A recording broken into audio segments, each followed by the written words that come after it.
Crónicas del misterio. People are strange when you're a stranger. Faces look ugly when you're alone. Women seem wicked when you're unwanted. Dicen que son capaces de hablar con el más allá y de decir cosas a quienes se tienen delante que sería imposible conocer si no llega a ser gracias a esos contactos. Son los mediums. Antiguamente lo hacían más, pero ahora todavía van a los programas de televisión y también llenan algún que otro teatro haciendo demostración de sus poderes. Hoy los vamos a someter a juicio y vamos a hablar sobre ellos, vamos a contar su historia y también un poco la actualidad. Con Lorenzo Fernández, con Manuel Carballal, muy buenas ambos. ¿Qué tal? Muy buenas. Hola, buenas noches. Buenas noches, chicos. Hablamos de los medios, de estos personajes. Ahora vamos a hablar del caso a que todo el mundo ha pensado en este personaje, en Anne-Germain, en cuanto hemos mencionado el tema. Pero para ir situándonos un poquito en contexto, estos individuos aparecen fundamentalmente en el siglo XIX y es cuando se hacen conocidos, cuando se hacen famosos y cuando hacen demostración de sus poderes. En no pocas ocasiones, Manuel, haciendo cosas que son verdaderamente llamativas. Sí, efectivamente. A finales del siglo XIX, Inglaterra tiene sus colonias, en la India, en Asia. Hay grandes viajeros, grandes exploradores que al mismo tiempo son grandes figuras del esoterismo, como Madame Blavatsky, como Aleister Crowley, la gran bestia 666, que además era un consumado escalador, aventurero, viajero, y se trajeron de Asia un montón de conceptos extraídos, arrancados del hinduismo, como la reencarnación, como los chakras, el karma, y lo mezclaron con una corriente, la teosofía, con toda una serie de corrientes filosóficas, esotéricas, occidentales. Al mismo tiempo, en Francia, Allan Kardec comienza a recopilar los textos de más de 50 fuentes distintas que supuestamente contactaban con el más allá, a raíz de que en 1848, en un barrio que se llamaba Hydesville,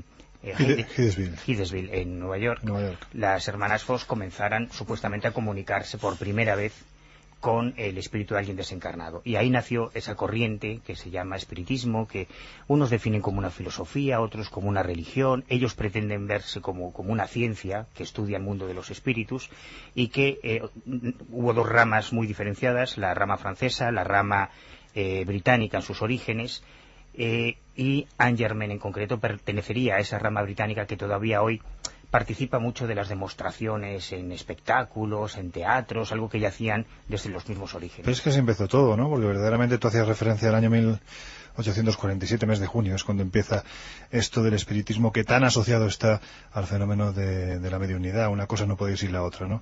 Y estamos hablando de que ese comienzo, la verdad es que cuando atiendes a él, es absolutamente romántico por un lado, pero también perfectamente podría constituir el guión de una clásica cinta de terror, ¿no? Porque en este caso las tres hermanas Fox, estamos hablando de Margaret, de Kate, y la otra no me acuerdo ya cómo se llamaba, pero bueno, eran tres.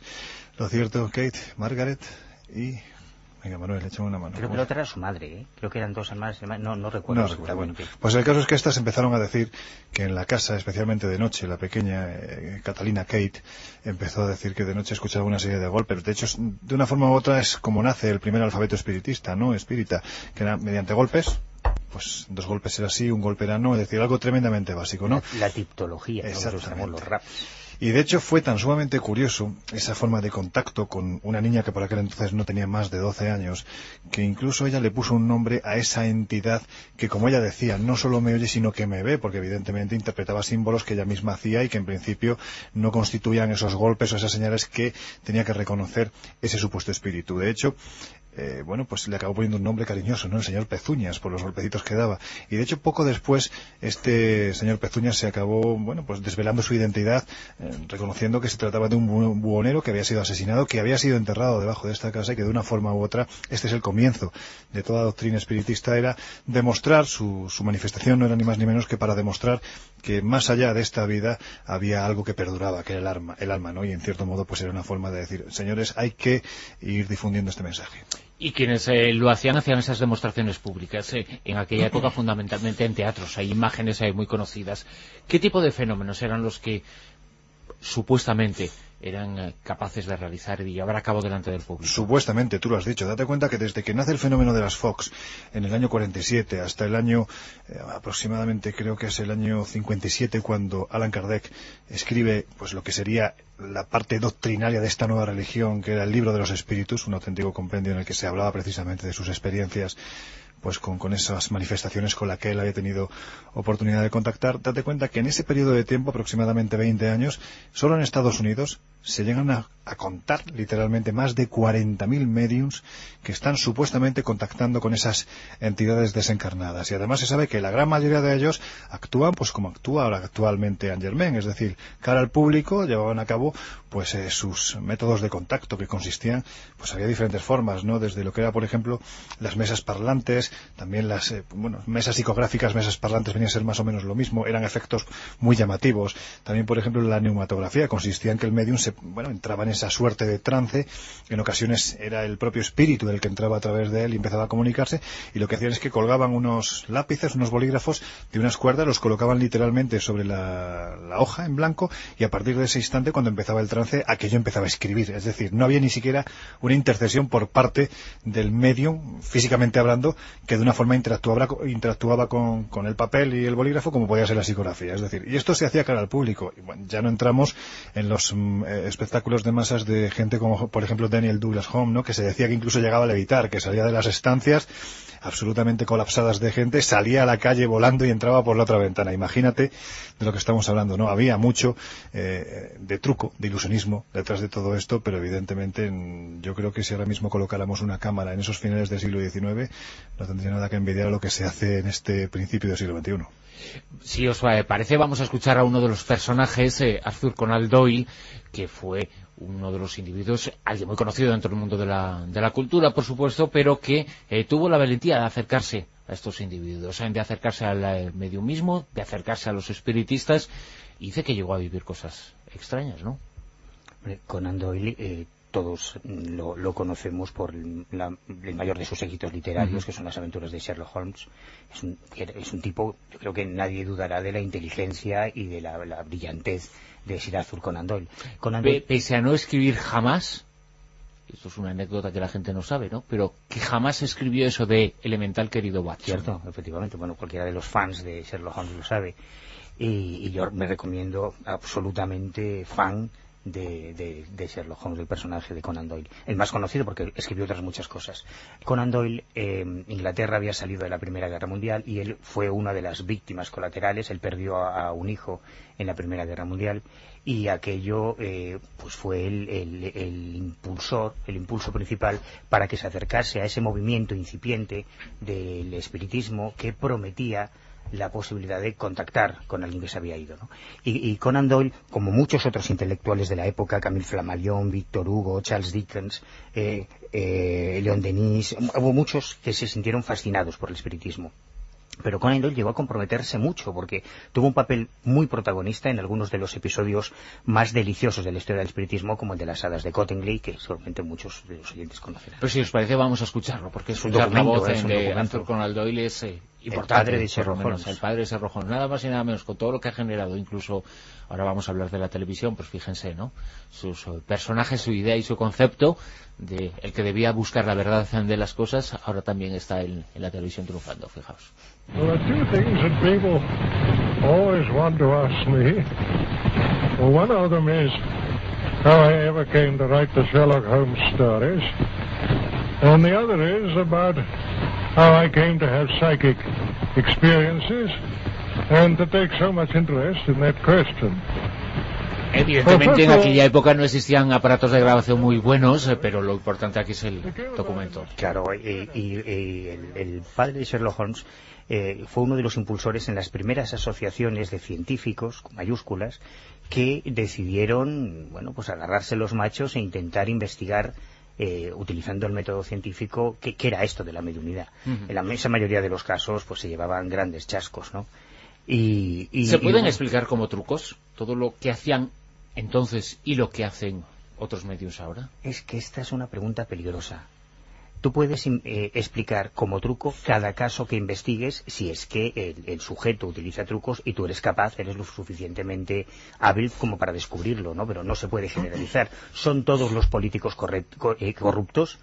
Podríamos seguramente enunciar, creo que en estos momentos hay como 1000 y pico de políticos de distintos partidos que están en procesos judiciales por corrupción. Podemos generalizar. Mucha gente lo hace, ¿no? De hecho yo lo hago, pero bueno, no es científico, digamos, no es serio. En la inmensa mayoría de los casos, y cuando se hacía un análisis crítico, pues se descubría que había mucha picaresca, y hubo uno de los padres del ilusionismo, de la prestidigitación, aunque su especialidad era el escapismo, Harry Houdini, que se dedicó a investigar muy a fondo muchos de estos medios, tanto en América como en Europa. Él llegaba a disfrazarse, a ponerse unos peluquines, gafas, a cambiarse la apariencia cuando ya era muy famoso para poder colarse en las sesiones mediúmnicas y pillar a los falsos mediums. Y se descubrieron muchos, y en algunos casos, a pesar de que eran engaños, no llegaron a descubrirse, como fue el caso de las hadas de Cottingley, por ejemplo. Tú eres una especie de Harry Houdini, pero de los tiempos actuales. Fuiste asesor de la película Luces Rojas, película que está triunfando durante todo este año 2012 en el mundo entero, la película de Rodrigo Cortés. Su director lo tuvimos aquí. El protagonista es un individuo que hoy en día sigue haciendo esas cosas, protagonizado e interpretado por la figura del actor Robert De Niro, y hace una serie de cosas en los teatros. Tú lo que le explicaste a Rodrigo Cortés es cómo se podía hacer todo eso con truco, ¿no? Claro, es que prácticamente todo se puede hacer con trucos. Si David Copperfield hizo desaparecer la Estatua de la Libertad y atravesó la Gran Muralla China, pues imagínate. Casi todo se puede, todo lo que se describe en los ensayos, en la bibliografía especializada de la época de los grandes medios de efectos físicos, que por desgracia es lo que ya no queda, no son tan fáciles de encontrar.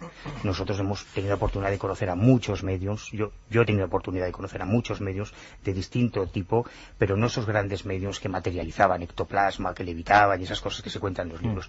Pero todo se puede imitar con trucos de ilusionismo, pero que se pueda imitar no significa que todo sea truco. sea así, efectivamente. Claro, pero de todas formas, yo también me gustaría preguntaros un poco qué artimañas son las que puede utilizar un medium que está utilizando el fraude a la hora de intentar sonsacar o extraer información a la persona que tiene enfrente, que realmente ese medium no es real, no contacta con nadie, pero por lo que sea le está contando a la persona que tiene enfrente cosas de familiares o de alguien que él conoce.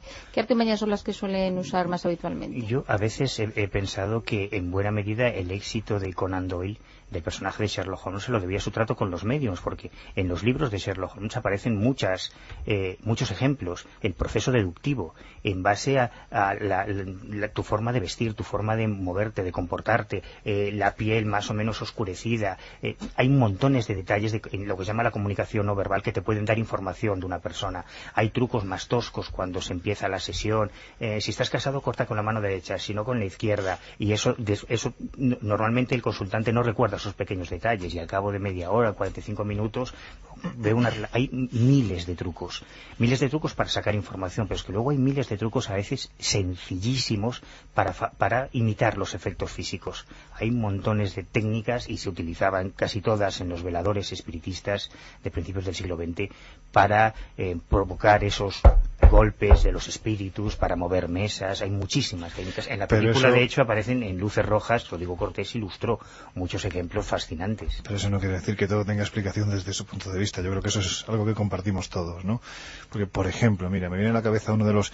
Si hablamos de dos franceses que de una forma u otra contribuyeron a que esto del espiritismo se acabara convirtiendo en algo más que aquello que venía de Estados Unidos y que no dejaba de ser una moda, posiblemente el primero ya lo hemos citado, Allan Kardec. Por otro lado, uno de los grandes mediums sonambulistas, que se decía también en su momento de aquel tiempo, que era Alexis Didier, ¿no? Alexis Didier, para que os hagáis una idea, él entraba en trance gracias a la acción directa de su magnetizador personal, que era el señor Marcillet. Pues bien, a este hombre en ese estado de trance, las órbitas se le ponían en blanco, empezaba a convulsionar, y a partir de ese instante empezaba, como él decía posteriormente, o por lo menos como veían quienes estaban alrededor suyo, empezaban a introducirse una serie de espíritus que se manifestaban a través de él. Él daba detalles de vida privada de los que allí se encontraban, encontraban estudiándolo, como por ejemplo el célebre doctor Test de la Sorbona, un hombre bastante escéptico que acabó absolutamente convencido, le daba datos de su vida privada que, como él decía, ni tan siquiera mi propia señora conocía. Pero en fin, esto podían ser trucos de prestidigitador. Sin embargo, la cuestión quizás va un poquito más allá cuando este hombre, pues por ejemplo, empieza a adivinar lo que hay en el interior de varios sobres cerrados, frases por ejemplo como Charivari, que se encontraba dentro de un sobre, cuando uno de los hombres escépticos de aquel entonces también, que se llamaba este hombre Víctor Enequín, era un redactor jefe de un periódico de entonces, pues le pone una serie de pruebas, él las pasa todas, al final en manos de quien cae, de alguien poco sospechoso de contribuir a que, bueno, la leyenda de esta gente fuera un poquito más allá, Robert Houdin en este caso, ¿no? Y este hombre, después de someterle a diferentes pruebas para intentar pillarle literalmente, fijaros, brevemente os voy a decir lo que acabó escribiendo, ¿no? Porque no conseguía pillarle, ¿no? Dice, cuanto más reflexiono, más difícil me resulta clasificar entre los hechos que habitualmente son objeto de mis trabajos, los presentados por Alexis Didier. No voy a ir más allá porque es un texto bastante largo, pero dice, finalmente, de la última sesión que comparte con él, dice, salí tan maravillado de esta sesión que me quedé completamente convencido de la imposibilidad de que el azar o la intención hubieran podido producir efectos tan increíbles. Y esto lo decía Robert Houdin, del que posiblemente fue uno de los grandes dotados del siglo XIX, que fue Alexis Didier. Es decir, que bueno, se buscó el fraude desde ese punto de vista, pero no siempre se encontraba. ¿Qué pensáis vosotros? Porque lo vamos a analizar la semana que viene, este tema más en profundidad y con gente que ha estado dentro de su entorno, pero ¿qué pensáis de una figura como la de Angermain? Yo creo que si Robert Houdin investigara a Angermain seguramente la pillaría. A mí me cuesta opinar sobre lo que no he investigado en persona. Yo diría que Angermain como medium, aquí ha habido grandes mediums británicos, estoy recordando a James Morgan, por ejemplo, que estaba afincada en Málaga, que hacía también demostraciones en público, pero ya pintaba, por lo menos los medios psicopintóricos, hay una gran tradición, algunos espectaculares. Yo he conocido varios y Luis Antonio Gasparetto es uno de los que me ha parecido más espectacular. Sí, desde luego. Tú, si tuvieras que seleccionar uno que a ti por lo menos te pone la interrogante sobre este tipo de casos, ¿sería el de Gasparetto? No, yo pasé 3 días deliciosos con Gasparetto. He visto las demostraciones. Gasparetto no solo pinta con las manos, sin pinceles, supuestamente cuadros de grandes maestros de la pintura, sino que hasta pinta con los pies, y puede pintar con la mano izquierda un cuadro y con la derecha otro. Es espectacular, la puesta en escena es fantástica, ¿no? Igual que José Medrano o otros medios. De hecho, yo en la cabecera de mi cama, en mi dormitorio, tengo un Monet supuestamente pintado por Medrano, pero supuestamente es un Monet. Claro, cuando ya lo ves en detalle y ves el trazado de las pinturas, y eso lo ve un experto en arte, y dice, hombre, pues Monet estaba un poquito mal ese día, ¿eh? No, es muy que date cuenta que lo pintan en 15 minutos. O menos incluso. A mí lo que me fascinó de Gasparetto es toda la filosofía que había detrás. Gasparetto utilizaba, como muchos otros medios, y esto es algo que no se suele comentar mucho, igual que José Medrano, igual que Chico Xavier, por ejemplo, que es el mayor medium de la historia de Brasil, que ha escrito cientos de libros, tienen un enorme trabajo social detrás. Es decir, el dinero recaudado por los cuadros, por las demostraciones públicas, no es el caso de Angermain, que yo sepa, va dedicado a orfanatos. Medrano tenía el propio, el Centro Espíritos Camiñeiros, en Río de Janeiro, Gasparetto tenía el suyo, Chico Xavier mantuvo muchos proyectos sociales. O sea que desde ese punto de vista ahí merece todo el respeto. También desde el punto de vista del consuelo, que es lo más importante. Para millones de personas, los mediums son la última esperanza de que hay algo después, ¿no? De que los seres queridos están en un lugar mejor. Y ese consuelo también me parece fantástico. Desde el punto de vista de la fenomenología, quizás soy muy torpe, no lo sé, pero yo todavía no he encontrado algo que me convenza totalmente. ¿Y tú, Lorenzo?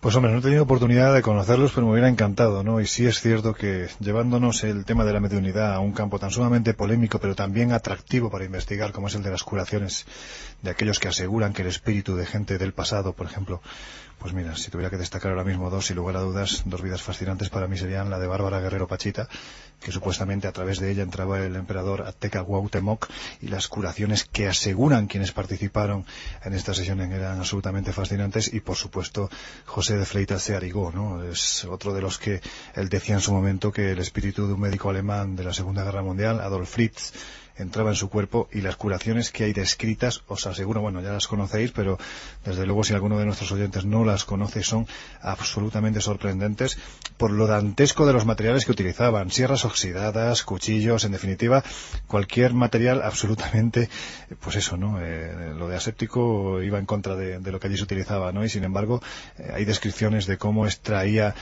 pues tumores, por ejemplo, del tamaño de un pomelo, utilizando pues movimientos convulsos, estando prácticamente como hace el propio que citabais anteriormente, Gasparetto, ¿no? Casi sin mirar, pues no, este hombre pinta, este hombre, Searigo, casi se dedicaba a hacer las operaciones, pues además operaciones quirúrgicas de importancia, casi sin mirar, ¿no? Y lo que decían quienes estaban al lado suyo es que curaba. Son dos vidas que a mí sí que me parecen absolutamente fascinantes, y que en alguna ocasión este tipo de curanderos deberíamos de traerlos a Crónicas del Misterio.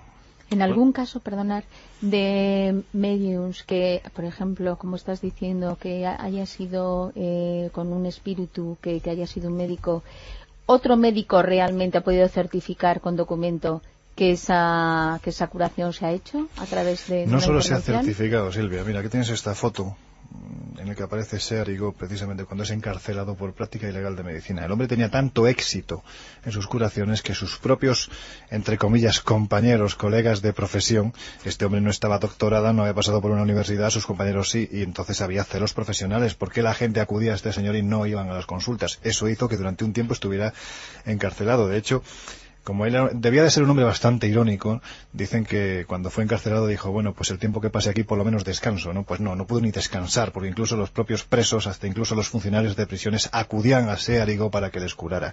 Y su muerte, además, no deja de ser todavía más extraña, ¿no? Porque el propio Adolf Fritz, ese espíritu que se introducía en su cuerpo para curarle, anunció 3 meses antes que iba a fallecer víctima de un accidente. Efectivamente, 3 meses más tarde, Searigo se nos fue, pues eso, ¿no?, en un accidente de tráfico. Bueno, pues esto es la introducción, porque de verdad que no hemos empezado con lo que estaba previsto todavía para el programa de hoy, que era hablar de los medios, de sus trucos y de cómo poder imitarlos y de los casos que se han descubierto. Así que, chicos, estáis emplazados, habéis dado ahora la explicación al fenómeno, y la semana que viene hacemos periodismo y alguno se esconderá después, probablemente. Solo decir 3 nombres: Kate, Margaret y Florence Fox. Era el que me faltaba.